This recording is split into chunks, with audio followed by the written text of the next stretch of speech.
chronically 4-minute late type person. So we might give a couple of minutes, maybe 4 minutes for all the Megans out there who are grabbing their water, grabbing their snacks before they join us. 4 minutes, you've tightened up in the last few months then, huh? Yeah, I'm really working on it. I'm That's basically good. That's early. You know, 4 minutes, I feel like that's like a right amount of time where people are just starting to be like, Megan, and then I walk through the door, you know? So it's like, oh yeah, I was just like flipping my hair outside. I'm here now, you know? So it works. All right, well, we got a couple more people who are jumping on. We're so glad that you're here. Kirsten, welcome, Kirsten. We're so glad that you're here joining us. We have some really great things lined up for the next little bit, so we're super excited to get to tell you guys. Megan, why don't you tell everybody the best thing that's happened to you today? Oh my gosh, the best thing that's happened to me today. Let's see, today was a good day.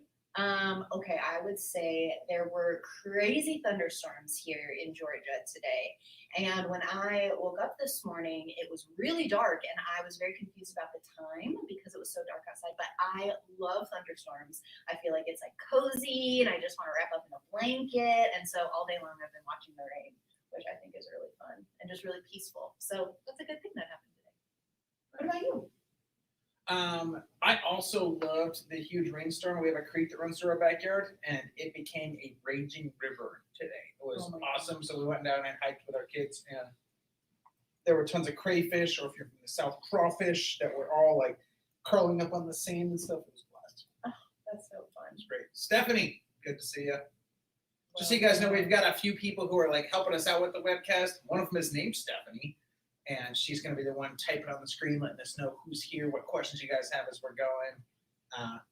And we've got a few other people back there as well. So if you hear typing in the background, which you might, because our little microphone will pick up on that, just know that it just proves we're so live. We're so real. We've got a team of people in the back, and you might hear them typing in and answering any questions that you guys have and jumping on board. So I'm just going to call them out. So we've got Stephanie helping us out. We've got Katie helping us out. We've got Amber and Daniel. And we're so glad that they are helping make this happen. So you won't see their faces, but they're here. Yeah, we love it. Bill, why don't we go ahead and get started? We're going to introduce ourselves.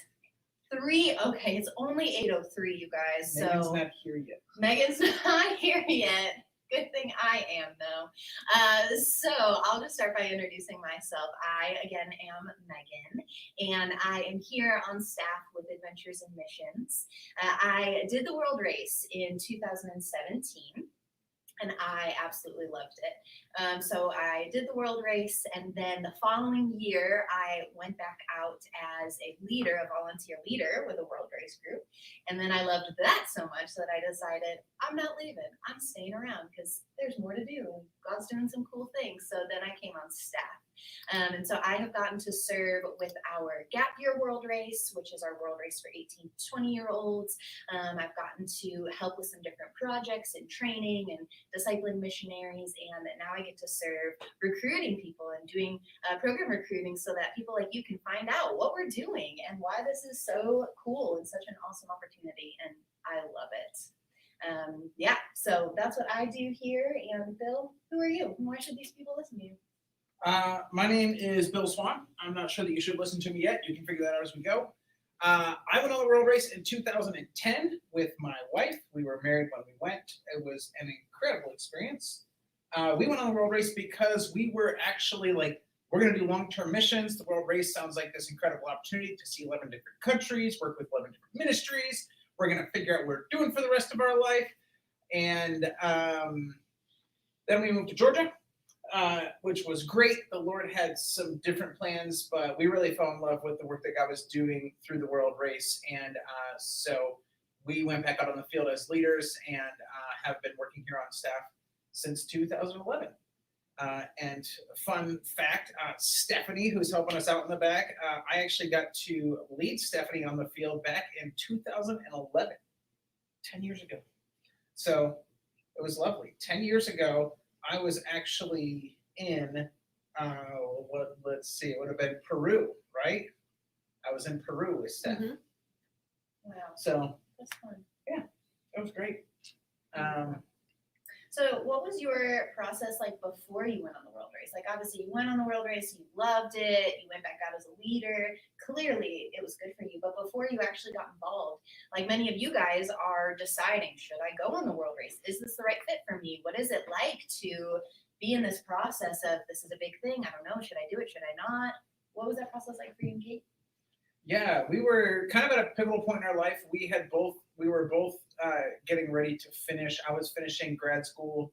She was finishing nursing school. And it was like, man, this is an incredible opportunity before we're kind of like encumbered with all of like the worries of life and all the logistical things of like job, house, all of this stuff. And we really felt like the Lord calling us to just take a step of faith and take this as an opportunity to explore some things that he was doing in the world and some opportunities he might have for us. So we applied while we were in our senior year of school. We got accepted, and then we basically finished school, worked a bunch of jobs, saved up some money, got ready for the race, spent time fundraising, and that was kind of our decision-making process. So it was one of those at first, like when we saw it from a distance, we had heard of other people going on the world race, and we're like, oh, that sounds more like, the whole voluntourism thing sounds more like, all the judgy things that you guys are probably going to hear if you do the world race. But as we got closer to it, we found out that it was really so much more than that, and that the Lord was actually calling us into it. So, That's so awesome. Yeah, I love that. Yeah, in terms of going on the world race, I kind of was more so in the second category that you mentioned. So I had already been out of school for a couple of years. I had an apartment. I had a couple jobs, actually. I had just bought a car, so I actually had a car payment and really felt like I had some roots planted where I was and had some ties to where I was. And so I remember thinking, man, I wish that I had gone right out of school because I wish I didn't have these things that were what I perceived at that point in time, I perceived to be barriers to me going on the world race. But I so clearly remember the Lord saying that I'm the one who created time. How could you miss your window of time? Like there's no way that you could have missed your window or missed your opportunity, or that these things in your life that have to do with timing or roots or, whatever the case may be, they're not too big for the Lord. He's the one who created time. So I remember as I was preparing for going on the world race, I remember thinking like, oh my gosh, what am I getting myself into? Which maybe some of you are thinking that like, what am I signing up for? Am I insane? Like, am I totally insane? And maybe you have friends or family that are asking you the same question, like, have you lost your mind? But I just remember the Lord, like he orchestrated everything, my car, my jobs, my apartment, my fundraising, everything. He just took care of it so beautifully. And that was really cool confirmation for me that, it's okay to take that leap and to go, even though I had roots. So even if you aren't fresh out of school and you are like, man, I'm going to have to quit my job, man, I am going to have to da-da-da-da-da. I've been there and I get it. Awesome. Yeah. Josie, Elizabeth, Stefan, thanks for joining us. And it sounds like 60% of you think that you're ready for the world race. You've got 30% ready to pack their bags and go now, which is awesome. It's going to be a couple months, but we're going to see you at training camp in like 2 months, right? Yeah. Something like that. Yeah. Love it. So we're doing, if you haven't seen already, we're doing polls throughout this evening where we're going to ask you questions and want to get your responses so that we can engage with you and we can kind of know who we're talking to and what is going on in your world. So anytime one of those polls pops up, share your answer with us. And also throughout our time together tonight, we are going to be answering your questions on a live chat. So that's what our friends are doing in the back right now. They're reading your responses, they're answering you guys in the live chat, and then they're going to be sharing with us maybe questions that you guys have so we can make sure that we're covering everything that you're wondering about in addition to all the great things that we want to share. So Bill, what are we going to talk about tonight? Yeah, so we're going to do a quick overview of what is the world race, help you understand kind of like what's kind of like the big picture, what is the world race, down to what's kind of like daily / weekly, monthly life look like on the world race, why do we do the things that we do, and then we're going to talk about why should you go on the world race? What should you expect to get out of it or hope to get from it? We'll talk about our ministry partners, the people that we work with overseas, and the kinds of ministries we work with, and really our philosophy, or if you're engaged in the fancy language, our missiology, and how we try to engage in a sustainable way. And then we're going to talk about some of the fears, or maybe some of the hurdles you guys might look at, like fundraising, because that's a lot of money to raise, and COVID, because that's still a thing, even though we all thought we'd be done with it at this point. So those are topics that we're going to hit along the way, questions we're going to answer. Like Megan said, if you have questions along the way, feel free to ask them. If like multiple people have questions, or if the ladies in the back think, hey, that would be good for everyone to hear, they'll throw it up on the screen and we will read it out and answer it for you guys. So, Megan, why don't you, well, you already talked about really kind of what the webcast is going to look like. So why don't you go ahead and start us on our first topic. What is the world race? Give them some meat. Yeah, absolutely. So for some of you, maybe you've already started your application and kind of are diving into this. For some of you, maybe this is your first time even hearing about the world race. So we just want to give a big picture of like, what is this thing that we're talking about? So I'll start by sharing our ministry is called Adventures and Missions, and we are here to awaken and activate the body of Christ all around the world. And so we want to send people out to the nations. We want to raise people up in their faith and their relationship with Christ. And one of the ways we do that is through the World Race.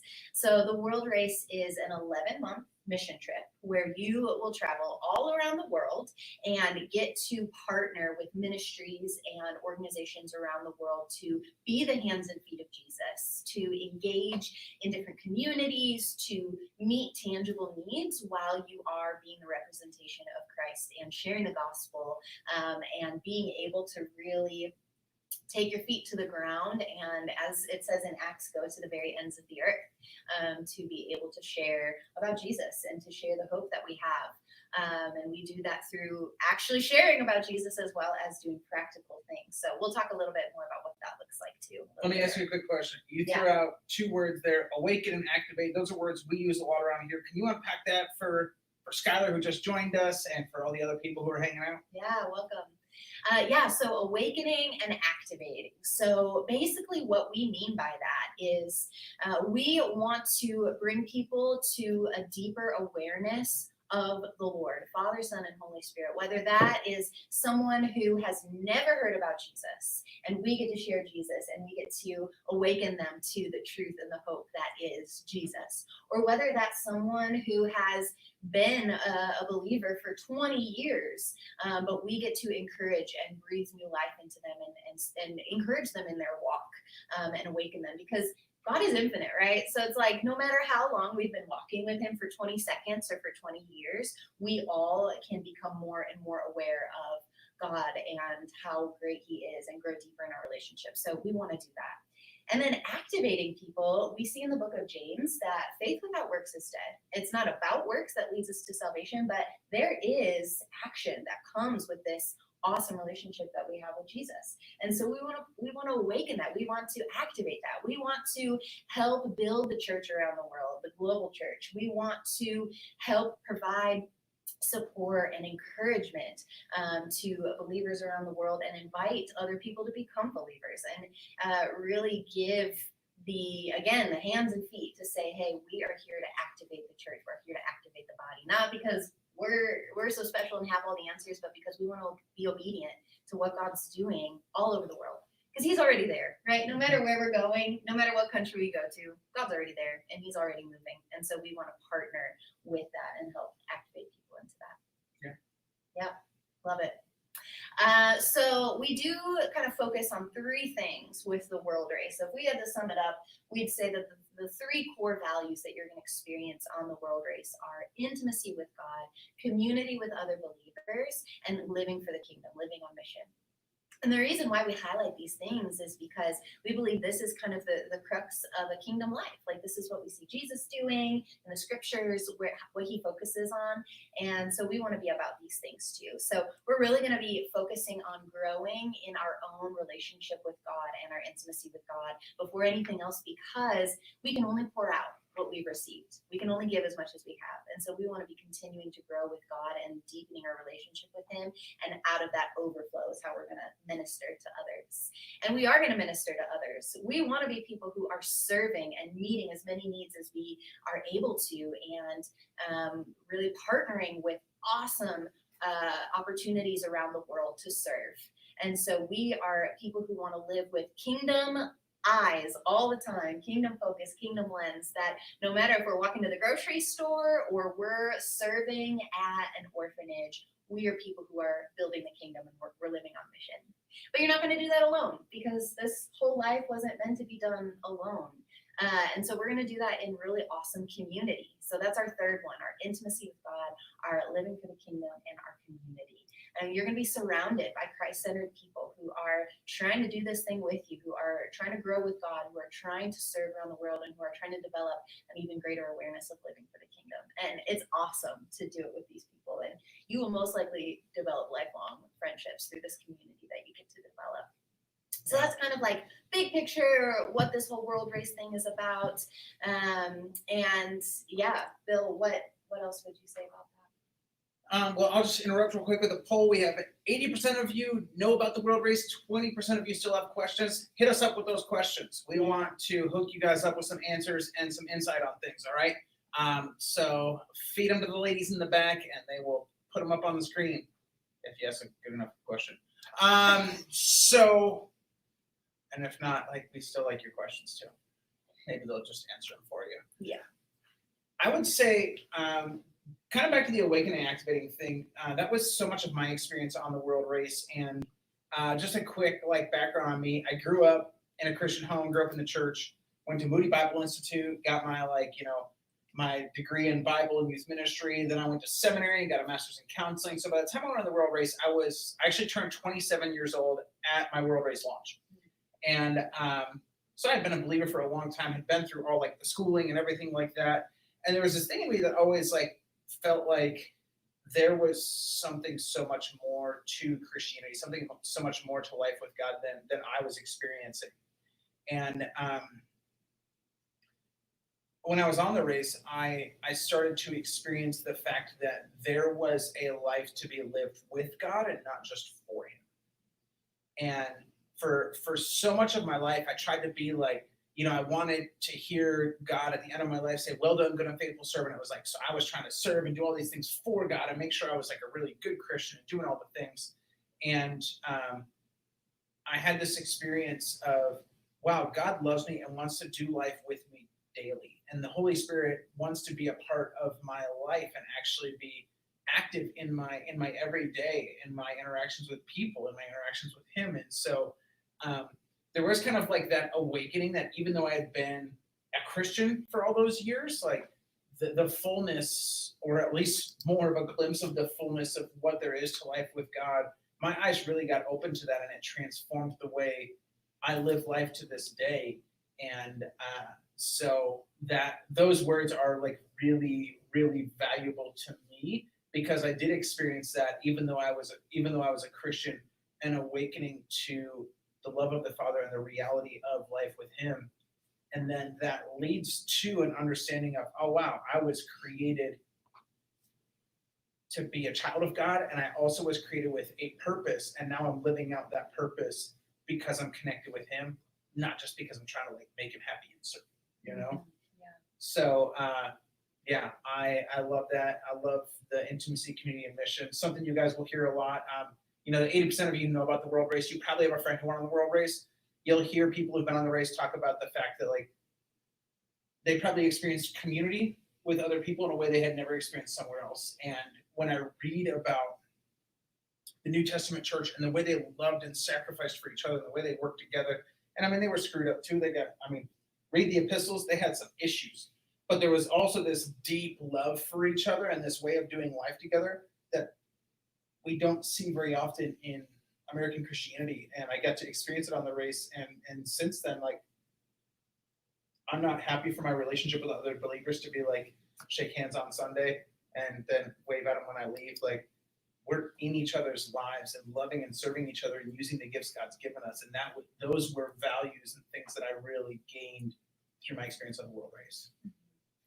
Yeah, that makes me think of a verse that I've been reflecting on lately, this concept of more. Like there's got to be something more to community, more to my relationship with God, more to the way that I'm living for Him than what I'm experiencing. And like, what is that, and how do I find it? And it makes me think of there's a verse in Ecclesiastes 3, right after the whole there's a time for this and a time for that and a time for this and a time for that. It's right after it, and it says that God has set eternity in the hearts of man.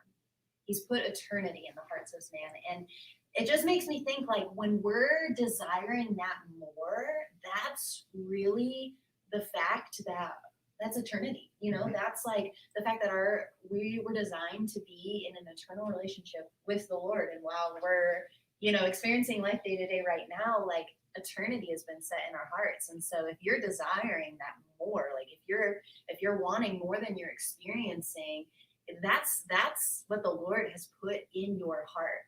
He has put that desire for more because He's put eternity in your heart. And I think, with the world race, obviously, it's an 11-month program, right? It's a snippet, it's an opportunity in your life. But I think our goal is to really dive into that and to say, yeah, we know there's more and we want to go after it in a way that's going to long outlive these 11 months. We hope that month 12, month 13, month 50, month 242, like I hope that we're still running after that more, that eternity that we started running after all around the world race. So that's what we want. So I mean, I think that's one reason why go. Why go on the world race? To run after that. Why else? Why would you say we should be going on the world race? Yeah, I think there are aspects about us growing in relationship with the Lord, and also there is just an incredible opportunity to enter into the lives and the experiences of other people who live in other countries, and to live at their level and to love them and to serve them. And I'm sure you guys are aware, in the last decade especially, short-term missions has come under a lot of criticism. It's like it does more harm than good, this, that, why don't you just send them your money instead of you paying this money to go there? And I think there is something incredible in the shared experience of living life together with other people. And having traveled to a lot of countries myself and spent time living with people and serving with people, those people aren't typically saying, why don't you just send us your money? Yeah. It means so much to them that you would come from somewhere like America and enter into their experience and live life with them and share time and space and love with them. And that gives us an opportunity to connect with people in an entirely different way than just sending money that would meet tangible needs. Like, there is a place for that, absolutely. I think there is also a place to go and to tangibly love people and to be present with them. So there's an opportunity to serve. There's an opportunity to expand the work of our ministry partners who are already doing things there. So the way that we work is we don't just go do our own thing and then like leave people high and dry when we leave. We work with ministry partners who are longstanding in the communities that they're in. They continue work after we leave. They're doing discipleship. They're doing follow-up with people. And it's a huge lift to them when we can bring a group of people in who can bring lift, who can provide some human resources, get out in the community, share the love of Christ with people, and really draw other people in that on a regular basis they might not be able to do because they don't have like the resources or the people to do that. And so we really come alongside them, and it's like, how can we encourage them? How can we magnify the work that they're doing? How can we help them to do it better? And so that's part of how we try to make sure that we're doing ministry in a sustainable way. We're not creating things like financial dependency on us, but we're not also being a financial burden on them. And we can really provide encouragement and live to the things that they're already doing. So that's the opportunity to serve there is awesome. I think also the opportunity to really step out of the melee of American life, right? And I know there's a chance we're going to have people on here who aren't necessarily from the United States. They might be from Canada. They might be from some other places. But most of us live in a Western culture where we are just so inundated with noise and information and like all the time, right? And in Scripture, Jesus tells a parable about a farmer goes out to sow his seed, and it lands on these different kinds of soil. And it's this analogy for the fact that the seeds of the kingdom, the good news of the gospel, it doesn't take root in most people who hear it, right? 75, and in the parable, at least, not that he was like trying to set up percentages, right? But 3 out of 4 of the places that the seed falls, it doesn't last. And it talks about different things. And one of the things it talks about is the fact that there are thorns that grow up and choke it out. And it says the thorns are the worries of this life and the deceitfulness of wealth, right? And we just live in a culture that makes it incredibly hard for the seeds of the kingdom to really take root in us and produce the thing that they were intended to produce. And so I think stepping out of that for a while and going into a simpler life, being in other cultures, being where the things that normally pull on us aren't there, creates a really awesome opportunity for us to set some new patterns, to commit that time to the Lord, to commit that time to connecting with other people, and hopefully develop some new patterns and understanding and frameworks of how we do life, how we use our time, how we live life with God on a daily basis. Yeah, because I think sometimes it does take us actually getting out of our reality, our situation, our towns, it takes us getting out of that to really gain some perspective. Not because where we are is bad or our homes are bad, but it's just that thing of like, why do we go on trips when we could, rest in our own homes? It's like getting out of your situation. There's something to it. And so can we grow with God at home? Yeah. Can we serve at home? Yeah. But there's something so special about getting out of your environment and your place to really meeting God in a new way. And I think we see that with the way that Jesus modeled things with his disciples, right? He took them on a journey. He called them out of where they were working, where they were living, the communities where they were. He called them out of that and said, come and follow me. He had a journey for them. And it took them getting out of what they knew and what was known and what was comfortable to really be able to experience the new thing that he had for them. So I think there's just something so powerful about stepping out of that and being able to say, hey, I'm here to be the hands and feet of Jesus, whatever that looks like. I'm here to grow. I'm here to experience this. And, I'm stepping out of what's comfortable for me to be able to do that. And so something that you said earlier, I just think it was making me think of, in our Western culture, we're so prone to efficiency. Mm-hmm. And so it can be hard to think about, why would I spend 11 months and raise all this money to do something that I could give to a gift campaign, or I could, like you said. And just thinking about that, it reminded me of when I was on the world race. I remember a number of different conversations where people would ask, why are you here? Like, why did you come here? Why are you, like, clearly you're not from here. The blonde hair stands out everywhere. Like, you're not from here. Why are you here? And I got to tell them, because God loves you so much that he would have me come around the world to tell you that. And so it wasn't about me. It wasn't like this great thing that I did. I came around the world. It was that God loved you so much that he sent me around the world, just like he did with his son. Not that I am anything compared to that, but just that idea that God loves them so much that he would send us. And so it goes against everything we feel with like efficiency and, wanting to take the next best step in our planned out lives. But there's something really beautiful in that. Yeah. And also, like, God created a fantastic world with lots of incredible people and cultures.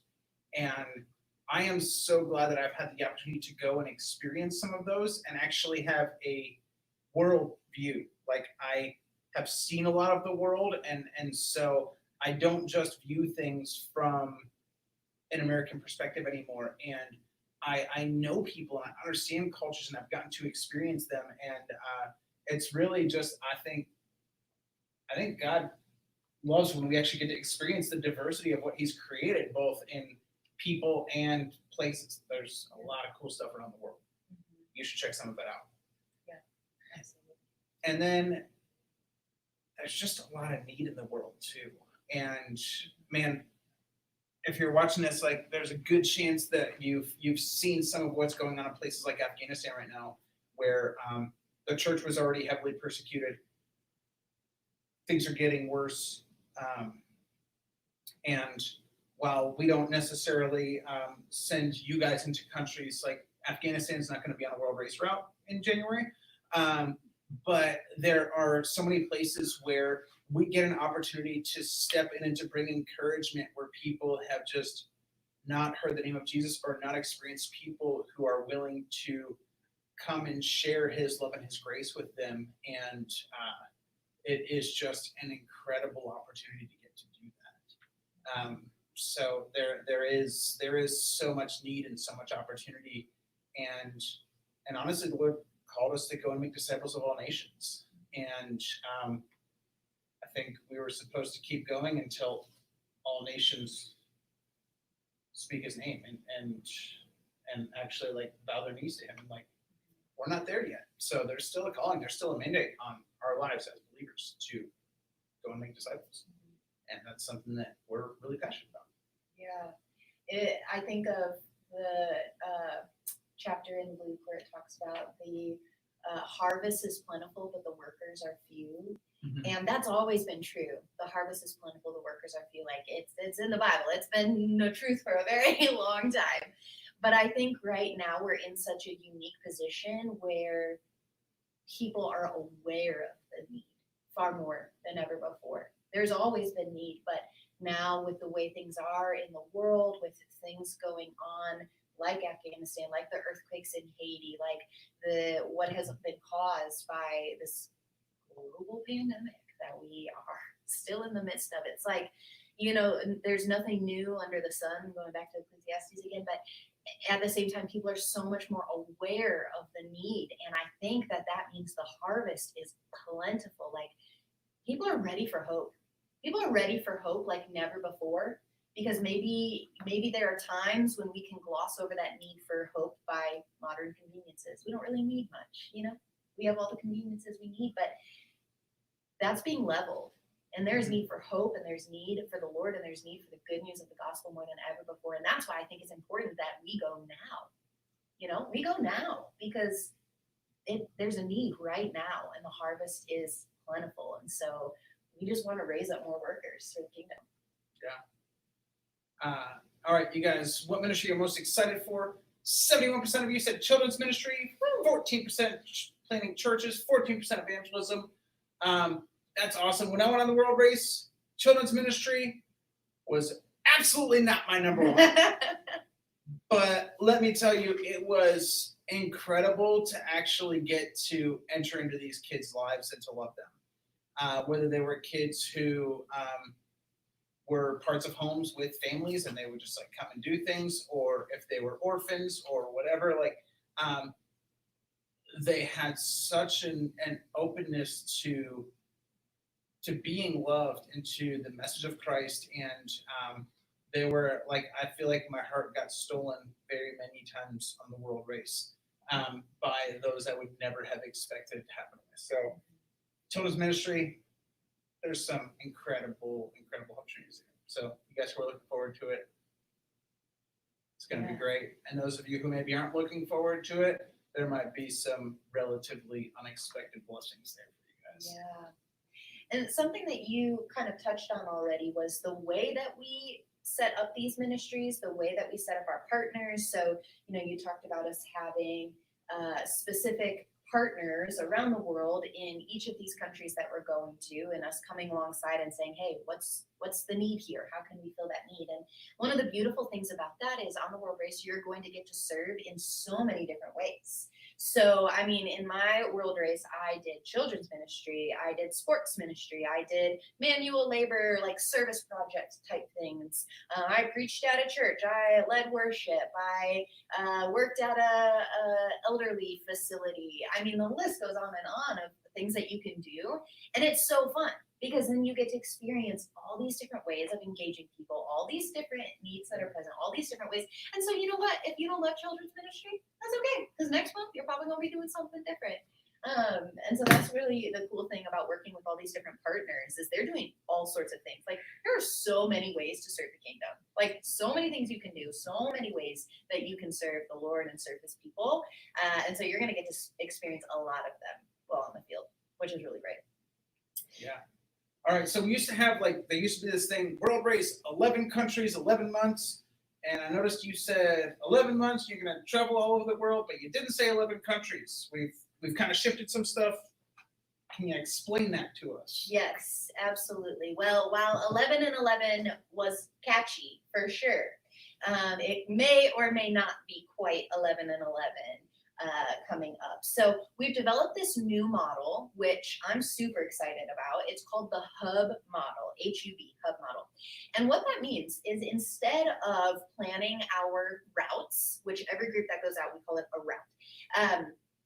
Instead of planning our routes around these specific sequential 11 countries that we're going to, we're now saying, hey, we've got these 4 main regions that you're going to go to. So maybe the region of Southeast Asia, or the region of Central America, or the region of Southern Africa.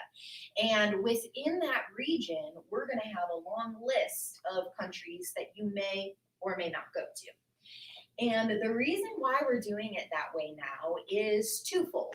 One, the world is changing more rapidly than ever before, especially with the way that borders and regulations are changing and kind of fluid due to COVID, due to some other things. We want to be able to be flexible, and we want to be in the front of things as opposed to behind things. And so we want to say, hey, we're flexible where if something changes in this country, we've actually got a plan for a number of other countries in this region.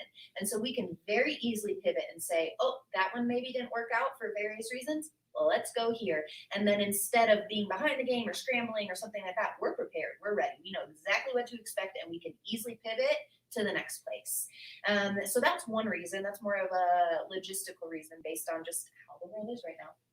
And then the second is that it's going to allow us greater flexibility to be the most sensitive to the needs that are present. So if we get wind that there's something specific going on somewhere that we can really help and we can really partner with, then we want to be flexible enough to say, hey, you know what, maybe we weren't planning to go here quite yet, but there's a need present that we can meet. So let's go. And so it's really just going to allow us that flexibility to be able to stay ahead of the game in the way that the world is going, and borders and regulations and all that jazz, and to be sensitive to the needs that are present, because at the end of the day, that's our goal. We want to bring help, we want to bring lift, and we want to do it where it's needed more than just what we have planned. So the hub model, that's what it's going to be. It's super exciting. And so you'll notice if you go on our website and you check out the routes, there'll be a number of different countries you can click through and just see, hey, these are some of the ones you might go to. It might still be 11 countries. That's actually still the goal. The goal is still to do 11 and 11, but we just aren't promising that right now, just because we can't totally guarantee that it'll be 11, but it'll probably be close, because that's still the goal. So that's kind of what the hub model is going to look like, and we're kind of working things out as we go. So you'll find out ahead of time what country you're going to. It's not like you'll wake up and be like, where am I? But you'll just find out kind of as things are going, and we're planning as we go. So yeah. And if that's not clear and you got questions, remember, you can type those questions in live chat and they will hook us up. Sounds like it's maybe a little bit quiet on the live chat line back there. We must just be doing such a good job explaining, Bill. No one has any questions. Yeah. That everyone's still on COVID Zoom mode, where it's like they sign in and then walk away. But I'm present, or I'm listening in school. Yeah. Cool. All right. Let's move on, if we don't have any questions, and talk about everyone's favorite topic of conversation, fundraising. That'll get them typing. Yes. Let's talk about fundraising, people. The money. Let's talk about the money. How do you get the money? It's a lot of money. Yeah, we know. We raised it too. That's a lot of money. Many times over. For 2 people. We were married. He raised it for 2 people. Yeah, it's a lot of money. However, we have a big God. And so I love talking about fundraising. Honestly, I do, because I feel like it's not just a question of how do I get the money. It's an opportunity to say, God, how do you provide? Are you the provider? Like, do I actually believe that you're the provider? And I think that fundraising is such an incredible opportunity, to grow in trust, to grow in a knowledge of God as provider. And it's an opportunity to start ministry even before you've gotten to the field. Because what you're hoping to do on the mission field is tell people about Jesus, tell people about the good news, share what he's doing in the world, that can actually start right now with your friends and family and your church and your teachers and your bus driver from second grade. Like, anyone that you can talk to and share, hey, here's what God is doing around the world. Do you want to be part of it? That's an opportunity for ministry. And I just love it, because by fundraising, you are creating a network of supporters, a network of people, a whole group of people who now it's not just you going to serve the nations, it's all your friends and your family and your teacher and your dog walker, because they all donated to this cause. And it's not just you that they're donating to, it's the work that God is doing around the world. And so I think it's so important and such a privilege to invite people into that. Like, you get to create more workers because you got the legs to go and they got the funds to send you. And so together you get to partner and make this thing possible. And so I just think it's an incredible opportunity for ministry. It's not about the money. And it's just been such a blessing to get to grow in those relationships with people as we partner together for ministry. And when I can not see it as like, oh, Megan needs money, it's like, God's doing something. Be part of it, Like, if I can view it like that, then it's no longer this burden, it's an opportunity. And so that's what I would want you to think about in terms of fundraising. And it's still a big number, and it still requires work, and it still requires time. And I know that some of you are probably a little bit nervous about it. We asked you how confident you were about fundraising, and 25% of you said, no problem. Yes, you got this with Jesus. And 75% of you said, I'm trying to trust the Lord. Keep trying. You got this with Jesus. So we will train you. Okay. We're not just going to be like, come back to me when you got 20K, We'll train you. We'll give you resources. We'll give you a whole plan, a whole structure, we got a lot of stuff that we can offer you, because we've sent hundreds of people overseas. So they've all gone through this. We've all gone through this. We know how it goes. And so we're going to give you resources. We're going to give you a whole framework. We're going to provide you with one-on-one coaching. We've got a partnership with a ministry. They exist to help missionaries get funded. Like, that's what they're there for. And we've got a partnership with them. And so we are going to set you up with them so that you can have every opportunity to be able to raise the money. And so it is a big goal. It does require work and investment, but it can happen with God. And I've seen it. I've seen it myself. It was one of my most mind-blowing parts of preparing for the race, was just seeing like, oh my gosh, God, you are so cool. You are so cool. Yeah. And I'm going to correct Megan a little bit. We've actually sent thousands of people on the world race. Yeah, thousands. Who've had to raise this much. And it's an incredible journey for a lot of people. I think for me, in a lot of ways, at least in the early days, because I actually do more fundraising now than I did in the world race. I love this passage in scripture where Jesus asks someone if they believe that he can heal, and he says, I do believe, help me overcome my unbelief. And it's one of those, like, I have faith and this is still a struggle, like, help me overcome the struggle, because I do believe that you're good, and I do believe you're going to be with me, and the Lord has proven so faithful in that. Yeah. All right, we got a question. Megan, you're going to have to answer this one because it's logistically oriented. When is the deadline for fundraising? When do you need all of the money? Yeah, great question. So the amount that you will fundraise is $18,700, and that will cover your food for all 11 months, your lodging, all of your flights, your transportation in country, ministry expenses, training expenses, coaching expenses. That will cover medical insurance, because we purchase medical insurance for all of our participants, including COVID coverage. So if anything comes up medically, you're covered, and it works overseas. So that's everything that you need, besides, like, buying little souvenirs at the market or something like that. And so it is a big amount, but if you think about what it actually takes to live for a year in the States, that's actually 18.7 is not that bad. And so we take that big goal and we actually break it up into some smaller milestones. So you're not going to have all of it raised by the time that you leave for the trip. So you'll have to have your first 5,000 raised by the time you come for training, and we'll talk about that in a little bit. Then there's going to be a goal by the time you leave for the trip. You're going to have 10,000, and then it's not until a couple of months after the trip has begun. So let's say, for example, you were to leave in January. It's not until April that all your money is due. So even if you have a little bit more to raise, that's okay. While you're on the field, you can do that. And so if you need, you can be like, hey, mom, dad, friends, family, like I'm literally doing this thing I told you I was going to do, keep contributing to this fund. I'm out here doing it. So even if you're on the field, you can do that. So you don't have to have it all due before you go, just to share that. What are some of the ways you've raised support? Great question. So I worked with a youth group at the time, so it was cool. My church held a silent auction, and the kids in the youth group went around to local businesses and got them to donate things that they then people would bid on them. That was cool. There are a ton of people who've done things like sold T-shirts, had garage sales, stuff like that. And those are all some really great things to do. But I'll tell you, over time, we've realized a lot more than that is just doing a good job of explaining to people what you're doing and why, and saying man, this is what the Lord's put on my heart to do. This is why I'm doing it. Even from a scriptural perspective, here is why I'm doing it. Would you like to join me in this?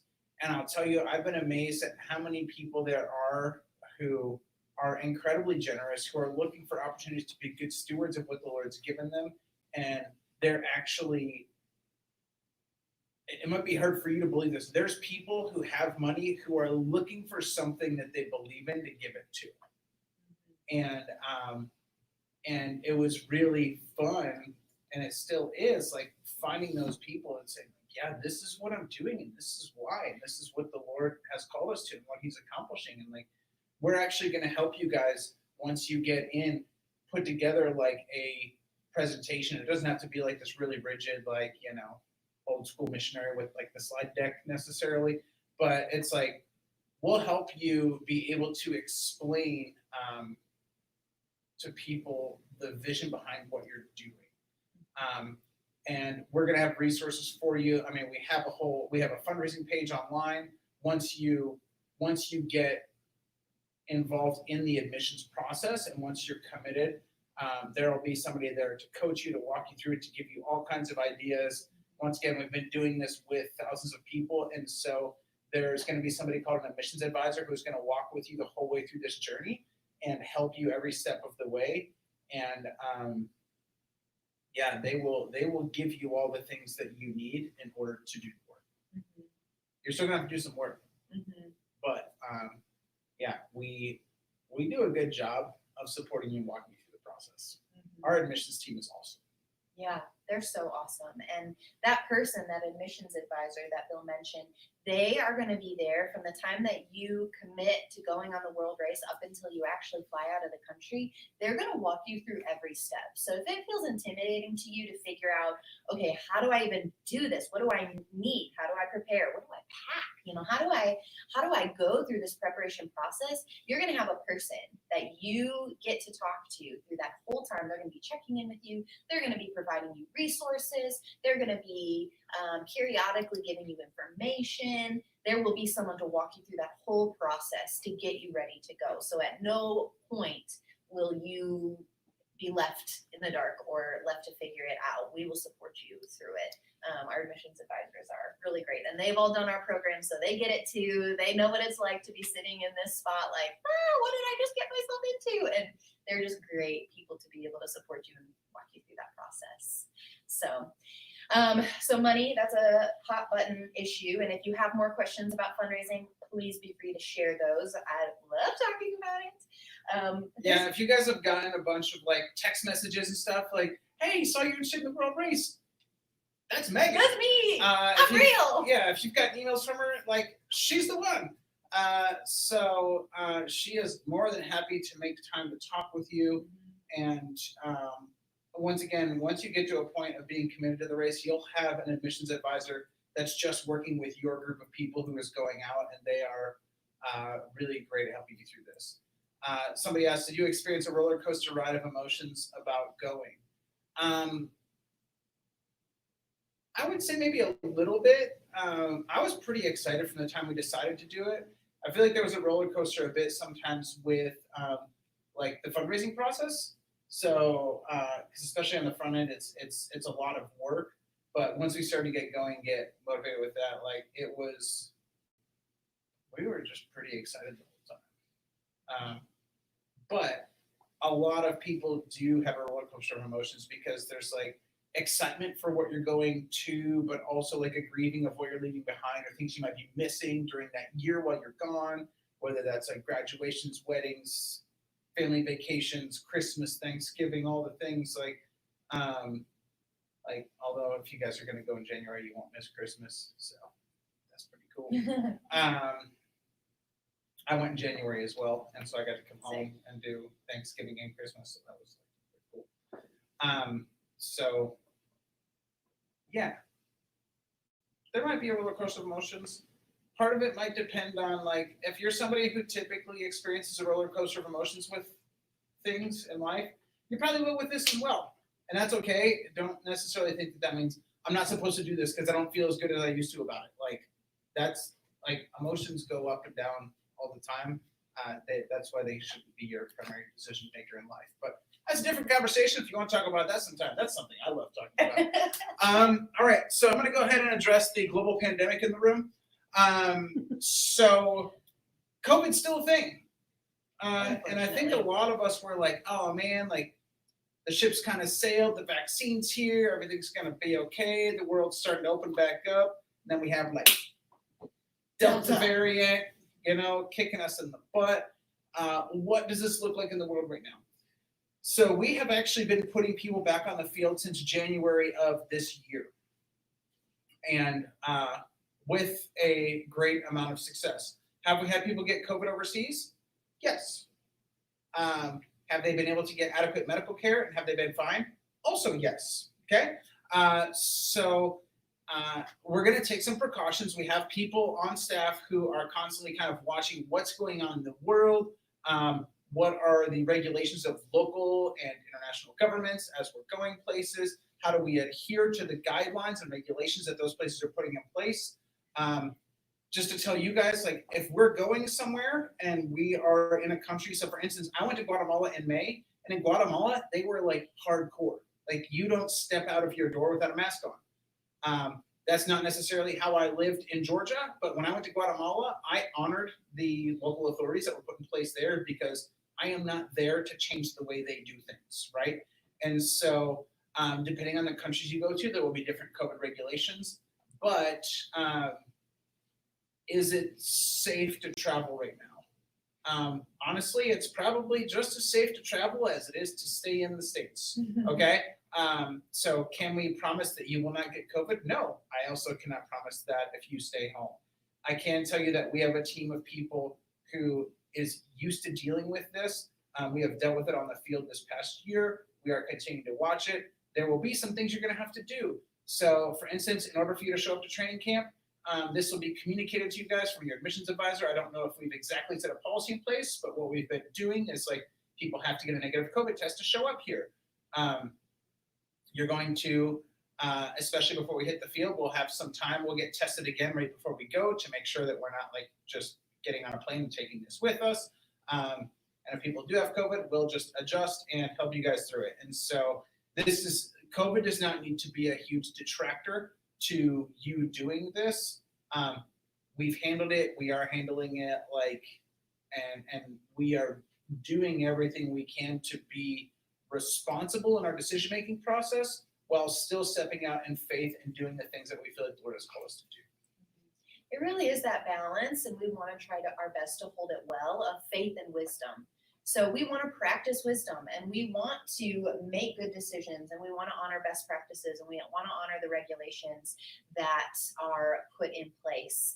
So we want to do this well, and we want to be smart, and we don't want to take unnecessary risks. We also don't want that to prevent us from doing what God has called us to do and serving in the way that God has called us to serve, and to be the workers out harvesting the harvest that is plentiful. And so we really want to hold those in balance of, we are people of great faith, and we're going to go where the Lord calls us. We're also going to do it wisely. They don't have to be mutually exclusive.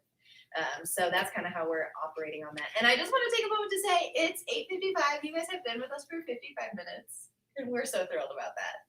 Thank you. We are getting close to the end. Yeah. We're troopers. The Megans have been with us for 51 minutes, but we love you guys too. True. True. So we are getting ready. Like we're winding down here. We're gonna wrap some stuff up. We're gonna give you a promo code. If you have any questions you want to get in there, like, go ahead and shoot them to the ladies, and they will tell us what's up, and we will do our best to answer them. In closing, I just want to say, the reason that I'm still 11 years later getting on webcasts talking about this is because I've seen the change in my own life. I've seen the change in other people's lives.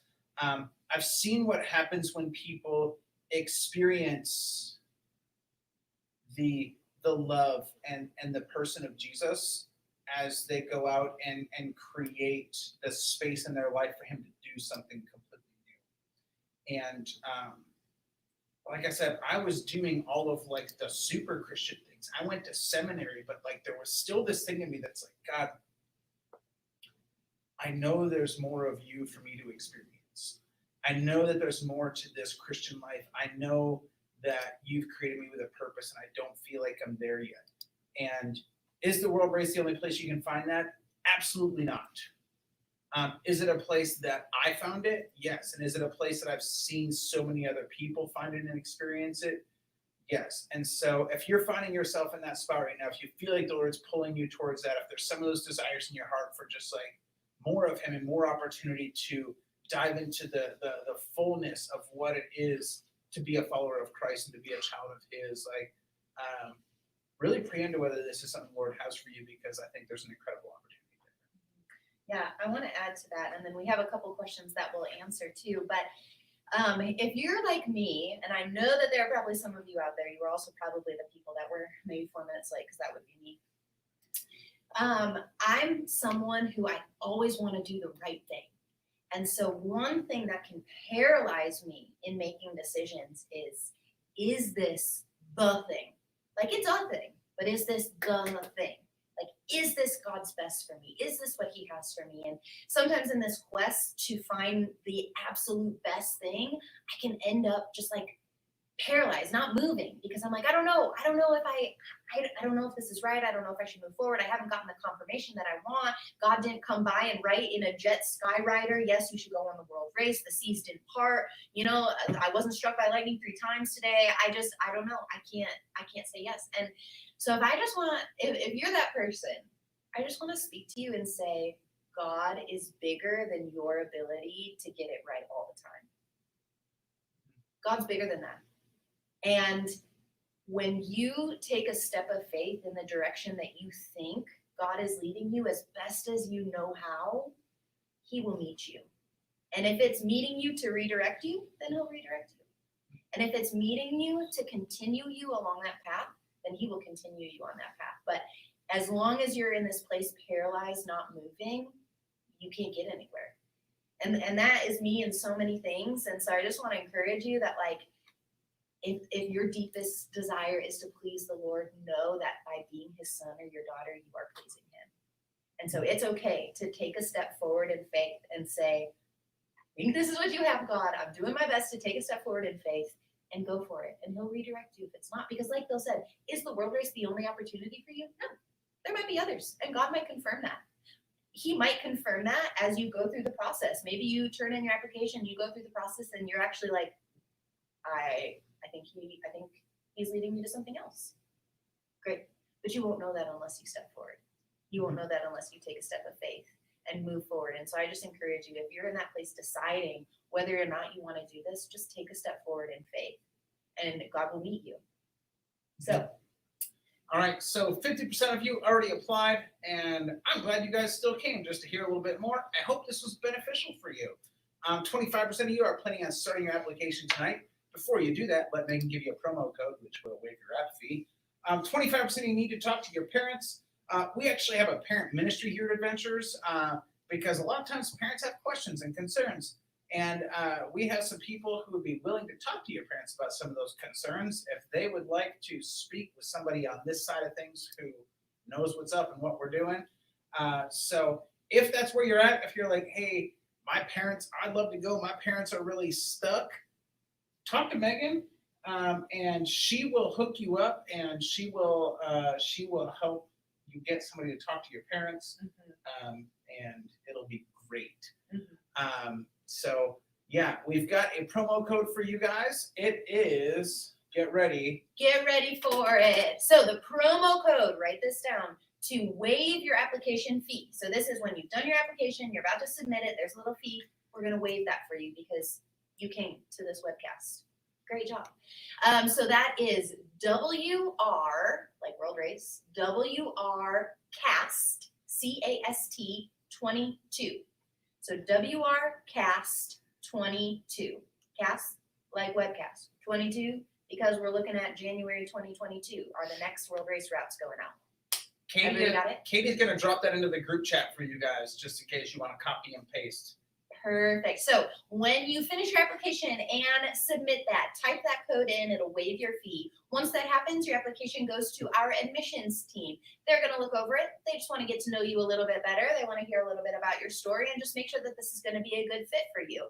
And then you will hear back from either our admissions team or me, Megan, and we will take next steps from there. So that's kind of what your next couple of steps look like. If you've already started your application and you're getting texts from me, I'm real. I'm not a robot. So reply to me. I would love to chat with you. We can set up a call. We can email. We can text, whatever you would like. If you would like to email us right now because you have questions right now, you can email us at admissions@adventures.org.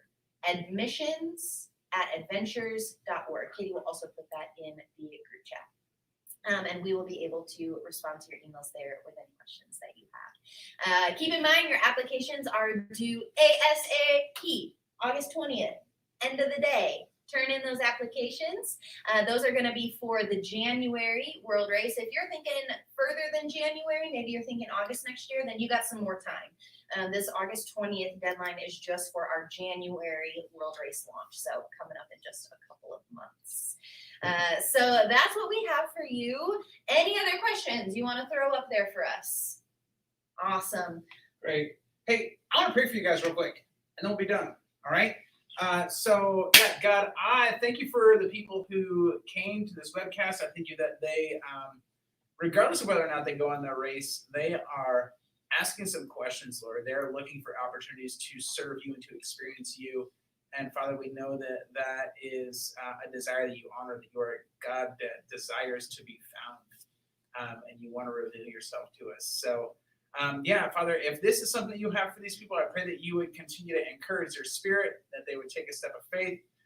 Lord, if there's something else that you have for them, pray that you would make that clear, so that they can make a choice out of faith and step into this next season well. Regardless, Father, I just pray that you would bless them, that you would encourage them, that you would continue to show them how much you love them and what it is you have for them in this life. We love you, Father. Amen. Amen. We love you guys. Thanks for coming. Thank and you. hopefully we'll see you in just a few weeks.